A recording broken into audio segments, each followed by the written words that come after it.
नमस्कार। आज हम बात करेंगे ओडिशा के शानदार इतिहास के बारे में। ये एक ऐसी धरती की कहानी है जिसने सम्राटों का दौर देखा है, साम्राज्यों को बनते बिगड़ते देखा है और जिसकी अपनी एक अदम्य भावना की कहानी है। तो चलिए एक सवाल से ही इसकी शुरुआत करते हैं। सोचिए, एक ऐसी जमीन जो इतिहास की सबसे भयानक लड़ाइयों में से एक के लिए जानी जाती हो, वो आखिर कला, संस्कृति और संघर्ष का इतना बड़ा केंद्र कैसे बन गई? आइए इसी दिलचस्प सफर पर आगे बढ़ते हैं। तो कहानी की शुरुआत होती है एक बहुत ही भीषण घटना से। साल था 261 ईसा पूर्व। दया नदी के तट पर हुआ कलिंग का युद्ध। ये कोई मामूली लड़ाई नहीं थी, ये एक ऐसी घटना थी जिसने भारत के इतिहास का रुख ही बदल दिया। इस युद्ध में इतना खून खराबा हुआ, इतनी तबाही हुई कि इसने मौर्य सम्राट अशोक को पूरी तरह बदल कर रख दिया। वो चंडाशोक यानी एक क्रूर अशोक से धर्माशोक यानी धर्म के रास्ते पर चलने वाले अशोक बन गए। उन्होंने हिंसा को हमेशा के लिए छोड़कर बौद्ध धर्म अपना लिया और फिर कलिंग को दो हिस्सों में बांट दिया, उत्तरी तोशाली और दक्षिणी तोशाली। अशोक का बदलना यकीनन एक बहुत बड़ा मोड़ था, लेकिन जब मौर्य साम्राज्य धीरे धीरे कमजोर होने लगा, तब कलिंग का क्या हुआ? क्या वो अपनी पुरानी शान वापस पा सका? हाँ, बिल्कुल। कलिंग ने जबरदस्त वापसी की और ये हुआ महामेघवाहन वंश के महान सम्राट खारवेल के समय में। हाथीगुम्बा शिलालेख से पता चलता है कि उन्होंने न सिर्फ कलिंग, उत्कल और कोसल को एक किया, बल्कि वो जैन धर्म के बहुत बड़े संरक्षक भी थे। मतलब एक नए सुनहरे दौर की शुरुआत हो चुकी थी। तो इसका मतलब खारवेल ने एक मजबूत नींव रखी थी और उनके बाद भी ओडिशा पर राज करने वाले शासकों की एक लंबी और शानदार विरासत रही है। सही कहा ना? बिल्कुल सही। उनकी बाद जो राजवंश आए, खास तौर पर सोमवंशी, पूर्वी गंग और गजपति, उन्होंने तो ओडिशा को मंदिरों की भूमि के तौर पर मशहूर कर दिया। उन्होंने मानो पत्थर में कविताएं लिख दी जो आज भी उनकी कला और भव्यता की कहानी सुनाती हैं। यहाँ ये देखना बहुत दिलचस्प है कि कैसे हर राजवंश ने अपनी एक खास पहचान छोड़ी है। जैसे भुवनेश्वर का लिंगराज मंदिर सोमवंशों ने बनवाया, तो वहीं पुरी का विश्व प्रसिद्ध जगन्नाथ मंदिर और कोणार्क का सूर्य मंदिर पूर्वी गंग राजवंश की कला का बेजोड़ नमूना है। और इन शानदार मंदिरों में से एक तो आज पूरी दुनिया में अपनी एक अलग ही पहचान रखता है ना? एकदम सही। कोणार्क का वो भव्य सूर्य मंदिर, जिसे सूर्य देव के रथ के आकार में बनाया गया है, वो अपनी बनावट के लिए इतना मशहूर हुआ कि साल 1984 में यूनेस्को ने उसे वर्ल्ड हेरिटेज साइट का दर्जा दे दिया। तो हमने देखा कि कैसे शक्तिशाली साम्राज्य बने, शानदार वास्तुकला का दौर आया, पर इतिहास तो हमेशा बदलता रहता है। तो फिर कहानी में आधुनिक युग का मोड़ कैसे आया? कहानी में मोड़ आया एक नई ताकत के आने से साल 1803 में हुई देवगांव की संधि। इस संधि के बाद मराठों का राज खत्म हुआ और ब्रिटिश ईस्ट इंडिया कंपनी ने ओडिशा पर अपना कब्जा जमा लिया। यहीं से संघर्ष का एक बिल्कुल नया अध्याय शुरू हुआ। और ये तो तय है कि ओडिशा के लोगों ने इस विदेशी हुकूमत को यूं ही आसानी से तो कबूल नहीं किया होगा। बिल्कुल नहीं। कब्जे के सिर्फ 14 साल बाद 1817 में पाइका विद्रोह की आग भड़क उठी। ये ब्रिटिश राज के खिलाफ पहला बड़ा और संगठित विद्रोह था। इसीलिए तो इसे अक्सर उड़ीसा में आज़ादी की पहली लड़ाई भी कहते हैं। देखिए, पाइका जो थे वो ओडिशा के पारंपरिक सैनिक हुआ करते थे, जो सदियों से अपनी जमीन की रक्षा कर रहे थे। तो ये विद्रोह अंग्रेजों की जमीन हड़पने वाली नीतियों के खिलाफ अपनी जमीन और अपने सम्मान को बचाने की एक लड़ाई थी। और ये उस समय की औपनिवेशिक सत्ता के लिए एक बहुत बड़ी चुनौती थी। और जाहिर है, हर बड़े विद्रोह के पीछे कुछ महान नायक भी होते हैं। तो इस विद्रोह की कमान किसके हाथों में थी? तो पाइका विद्रोह ने आज़ादी की जो चिंगारी जलाई थी वो बुझी नहीं। सवाल ये उठता है कि इस जज्बे ने आगे चलकर आधुनिक ओडिशा राज्य की नींव कैसे रखी। ये एक लंबा सफर था जिसमें उत्कल सम्मिलनी जैसे आंदोलनों ने बहुत बड़ी भूमिका निभाई। इन आंदोलनों ने भाषा और संस्कृति को आधार बनाकर एक अलग उड़िया भाषी राज्य की मांग की और आखिरकार 1 अप्रैल 1936 को ये मांग पूरी हुई। और इस पूरे सफर में गोपबंधु दास जैसे महान नेताओं ने रास्ता दिखाया। उन्हें प्यार से उत्कलमणि यानी उत्कल का रत्न भी कहा जाता है। ऐसा इसलिए क्योंकि उन्होंने सिर्फ आज़ादी की लड़ाई में ही नहीं, बल्कि शिक्षा और समाज सुधार के लिए भी बहुत काम किया। और अपनी पहचान बनाने का ये सिलसिला आज भी रुका नहीं है। 2011 में राज्य का नाम उड़ीसा से बदलकर ओडिशा किया गया और 2014 में उड़िया भाषा को शास्त्रीय भाषा का दर्जा मिला। ये सब इसकी महान सांस्कृतिक विरासत को और मजबूत करता है। तो कुल मिलाकर कलिंग साम्राज्य की शान से लेकर आज के आधुनिक ओडिशा राज्य तक ये कहानी है मुश्किलों से लड़कर खड़े होने की, अपने सांस्कृतिक गौरव की और एक कभी न टूटने वाली हिम्मत की। वाकई ये एक अविश्वसनीय सफर रहा है। हमने सदियों का इतिहास देखा। अब एक सवाल सबके लिए, ओडिशा की कहानी का कौन सा हिस्सा सबसे ज्यादा प्रेरणा देता है? प्राचीन सम्राटों का शौर्य, मंदिरों की अद्भुत कला, या फिर आजादी के दीवानों का बलिदान? नीचे कमेंट्स में अपने विचार जरूर बताइएगा। नमस्कार, चलिए आज एक सफर पर चलते हैं ओडिशा के सांस्कृतिक खजानों की दुनिया में। एक ऐसी जमीन जिसकी रग रग में कला, साहित्य और सदियों पुरानी परंपराएं बसती हैं। हाँ, ये वही जमीन है जिसके प्राचीन मंदिर आसमान छूते हैं, जहां का शास्त्रीय नृत्य पूरी दुनिया में मशहूर है, और सबसे खास बात, यहाँ की परंपराएं आज भी उतनी ही जिंदा हैं, उतनी ही धड़कती हुई। तो सोचना तो बनता है ना? आखिर क्या है इस जमीन की रूह में जिसने दुनिया को न सिर्फ एक क्लासिकल भाषा दी, बल्कि एक ऐसा क्लासिकल डांस भी दिया जो बेजोड़ है। चलिए इसी सवाल का जवाब ढूंढते हैं और एक एक करके इसकी कलात्मक परतों को खोलते हैं। तो शुरुआत करते हैं ओडिशा की लय से, इसके डांस फॉर्म से। कह सकते हैं कि ये इसकी सांस्कृतिक पहचान का दिल है।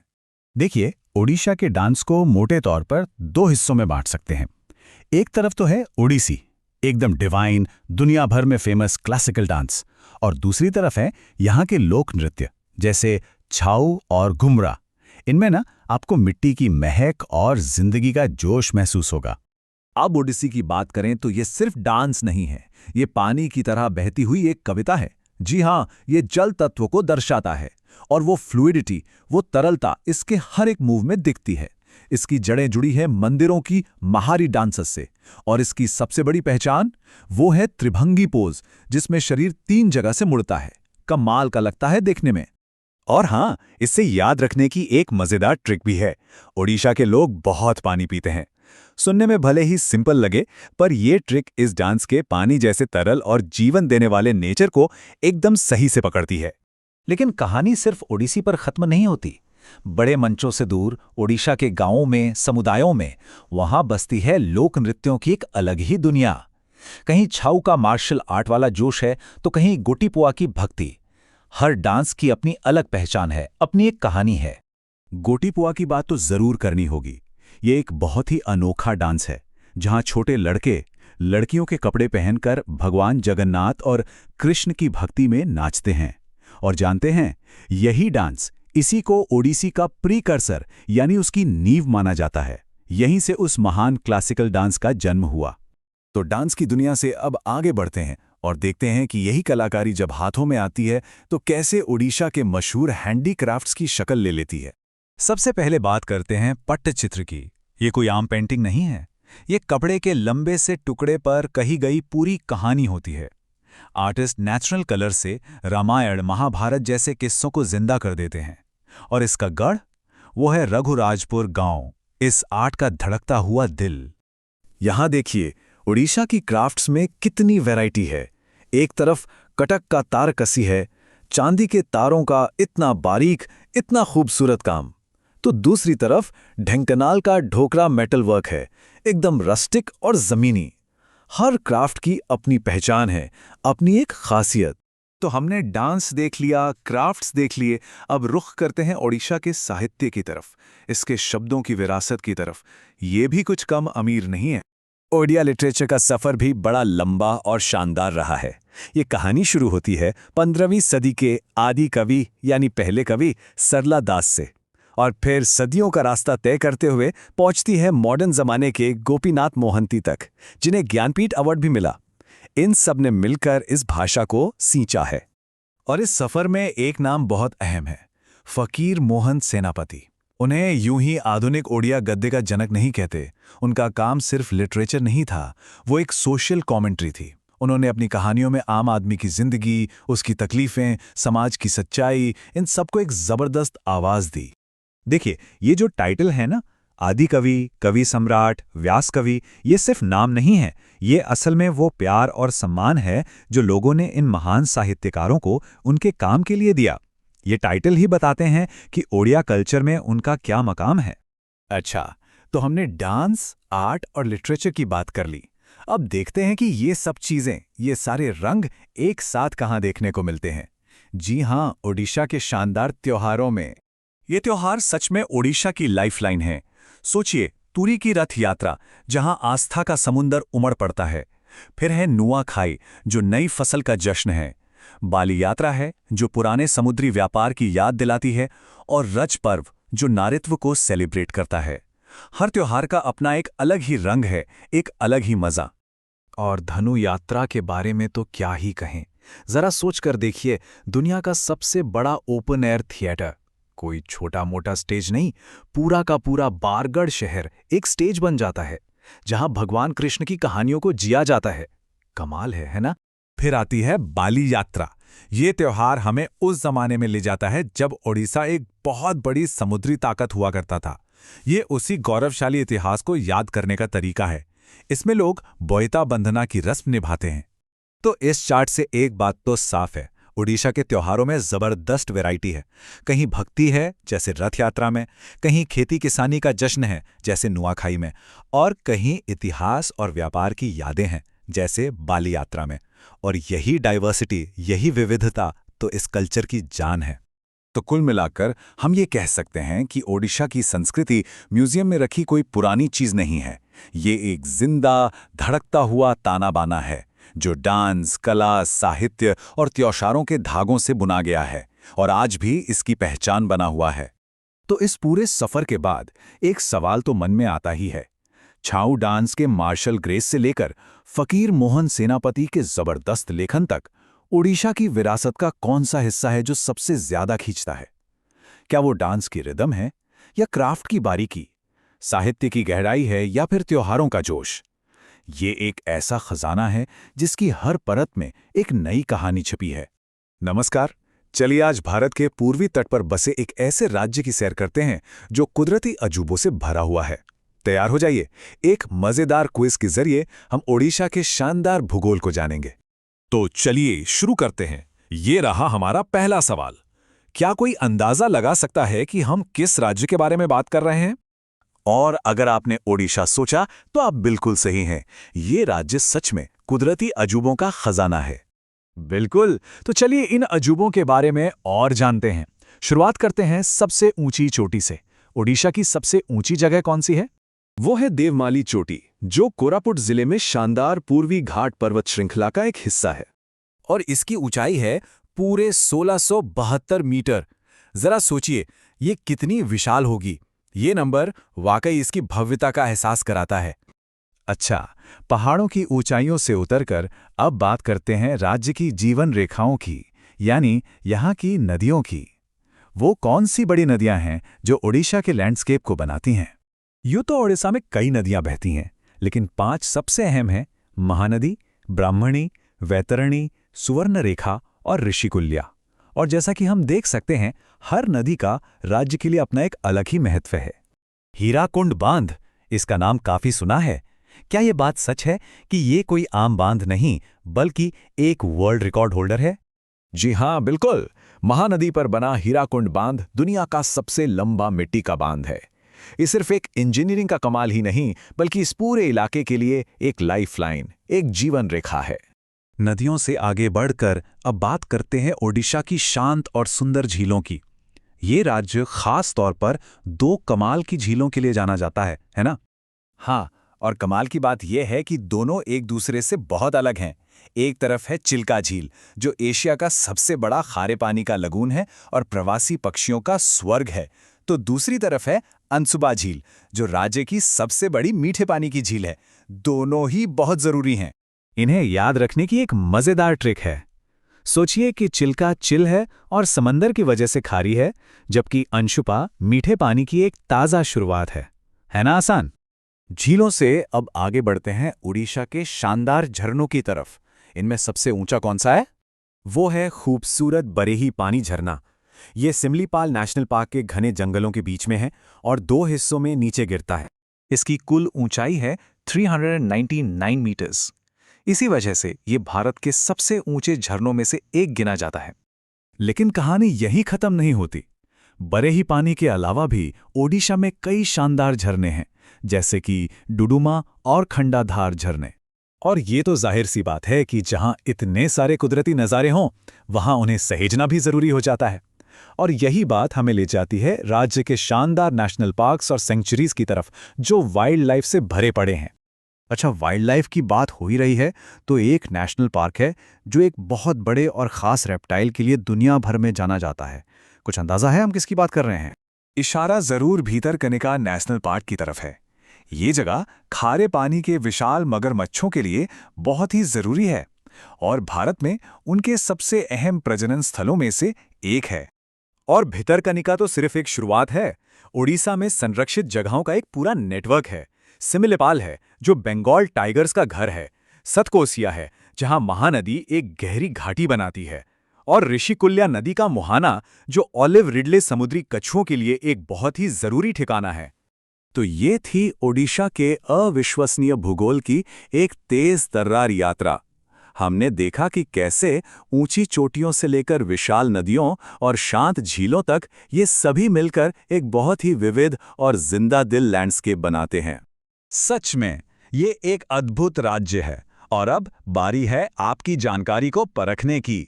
हमने महानदी के बारे में तो बात की, लेकिन क्या इसकी सबसे लंबी सहायक नदी का नाम बताया जा सकता है? अपना जवाब नीचे कमेंट्स में जरूर बताइएगा। तो ओडिशा अपने भविष्य के लिए एक बहुत ही महत्वाकांक्षी विजन लेकर चल रहा है, और ये सिर्फ कोई सपना नहीं है, बल्कि एक ऐसी ठोस प्लानिंग है जिसमें राज्य को पूरी तरह बदलने का दम है। और सोचिए, लक्ष्य क्या है? साल 2036 तक उड़ीसा को $500 बिलियन की अर्थव्यवस्था बनाना। जी हाँ, 500 बिलियन। ये इतना बड़ा आंकड़ा है ना कि राज्य की हर रणनीति, हर प्लान बस इसी एक लक्ष्य को दिमाग में रखकर बनाया जा रहा है।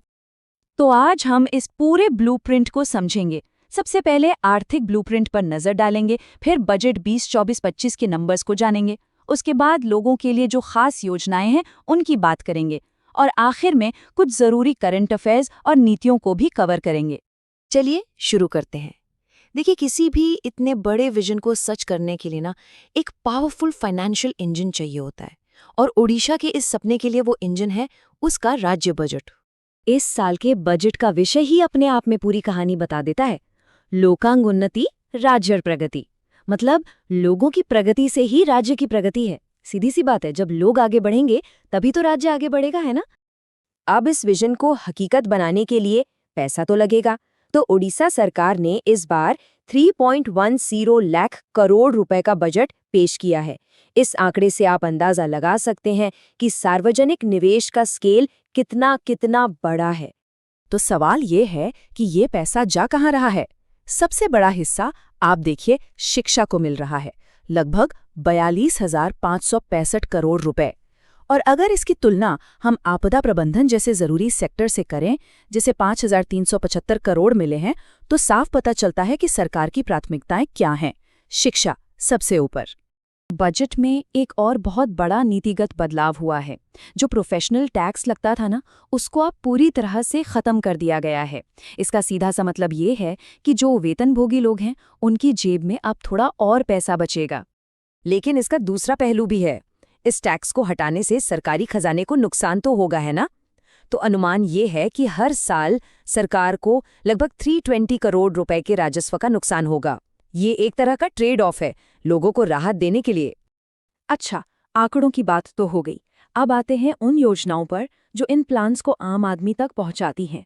देखते हैं लोगों की जिंदगी पर सीधा असर डालने वाली ये योजनाएं हैं क्या। सबसे पहले मो सरकार। ये पहल, जैसे इसका नाम है मेरी सरकार, ये सिर्फ एक योजना नहीं है, ये शासन का, मतलब सरकारी कामकाज का एक नया सिस्टम है। इसका मकसद है सरकारी सेवाओं को बेहतर बनाना और जवाबदेही बनाना। और ये काम कैसे करता है? एक 5T फ्रेमवर्क पर। क्या है ये 5T? टीम वर्क, टेक्नोलॉजी, पारदर्शिता, परिवर्तन और समय सीमा। बस इन्हीं 5 स्तंभों पर पूरा शासन का मॉडल टिका हुआ है। अब आते हैं महिला सशक्तिकरण पर।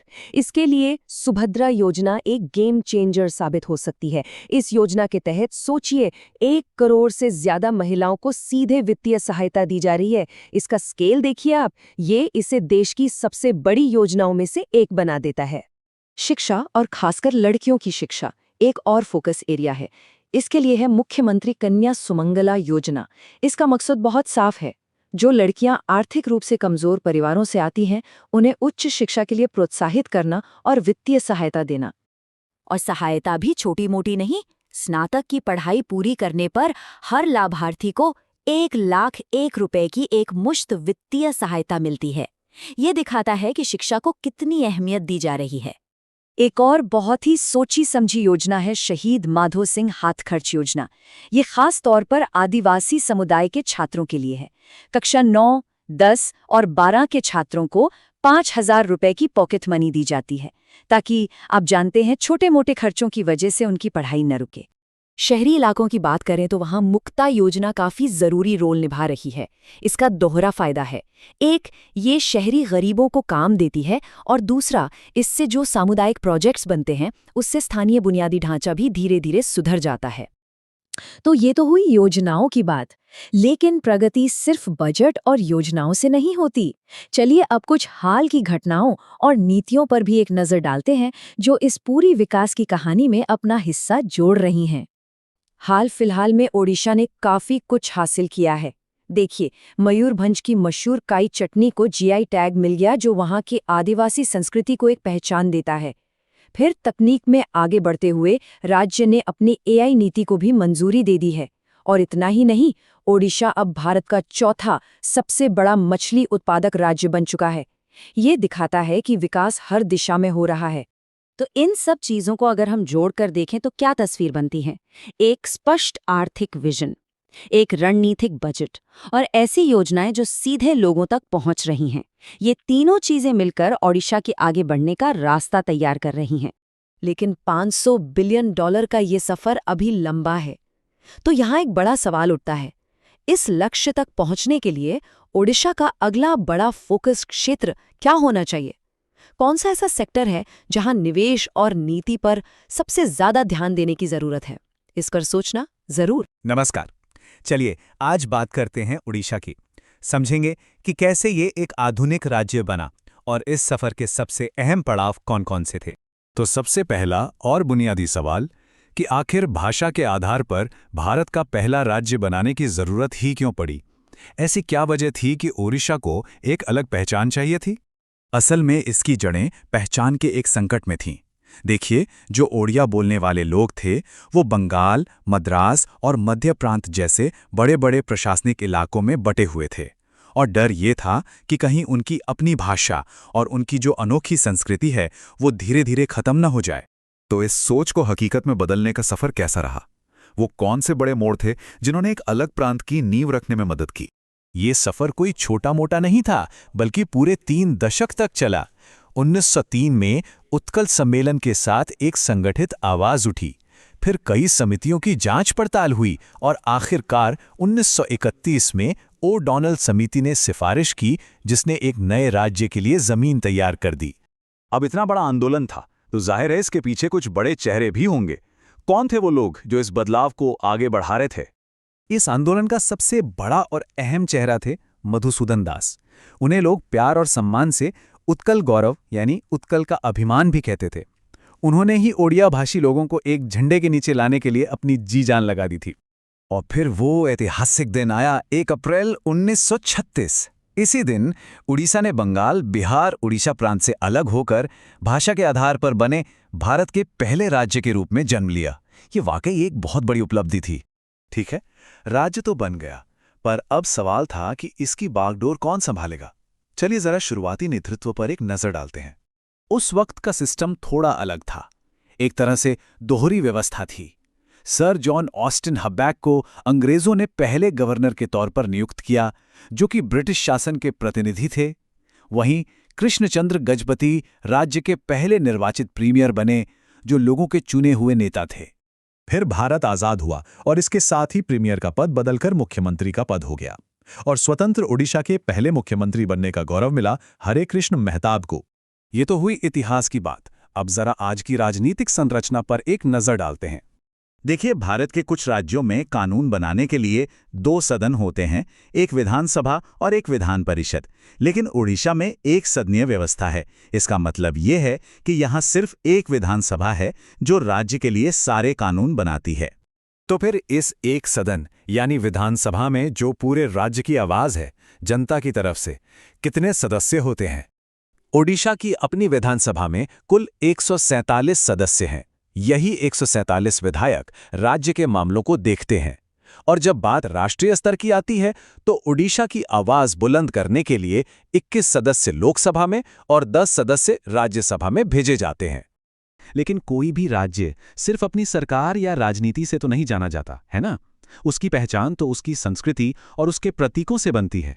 और ये प्रतीक उसी पहचान की कहानी कहते हैं जिसके लिए इतना लंबा संघर्ष हुआ था। ओडिशा की आत्मा उसके राज्य गीत बंदे उत्कल जननी में बसती है और उसकी प्रकृति की झलक सांभर हिरण, इंडियन रोलर पक्षी और अशोक के फूल जैसे राजकीय प्रतीकों में साफ दिखती है। तो क्या 1936 में राज्य बनने के साथ ही कहानी पूरी हो गई? नहीं, बिल्कुल नहीं। कहानी का अंत अभी बाकी था। असल में आधुनिक ओडिशा को उसका अंतिम रूप देने के लिए 2 बहुत बड़े कदम उठाए गए। पहला तो ये कि सरदार पटेल और हरे कृष्ण महताब के नेतृत्व में 26 छोटी बड़ी रियासतों का राज्य में विलय हुआ, जिससे राज्य का भूगोल पूरा हुआ। और दूसरा बड़ा कदम था कटक की जगह भुवनेश्वर को एक नई और आधुनिक राजधानी के तौर पर बनाना। और फिर आखिर में साल 2011 में इस सफर का एक तरह से प्रतीकात्मक अंत हुआ। राज्य ने अपनी भाषाई जड़ों का सम्मान करते हुए अपना नाम ओडिशा से बदलकर ओडिशा कर लिया। ये इसकी ओडिया पहचान को और भी मजबूती से स्थापित करता है। तो हमने देखा कि ओडिशा का निर्माण सिर्फ एक राजनीतिक घटना नहीं थी, बल्कि अपनी सांस्कृतिक पहचान को बचाने और उसे संवारने की एक लंबी और प्रेरणा देने वाली यात्रा थी। ये हमें दिखाता है कि एक राज्य की पहचान सिर्फ उसकी सीमाओं से कहीं ज्यादा उसकी भाषा, संस्कृति और लोगों के दृढ़ संकल्प से बनती है। आपको क्या लगता है, भाषा और संस्कृति किसी भी क्षेत्र की पहचान को बनाए रखने में आज के दौर में कितनी अहम भूमिका निभाती हैं? अपनी राय हमें कमेंट्स में ज़रूर बताएं।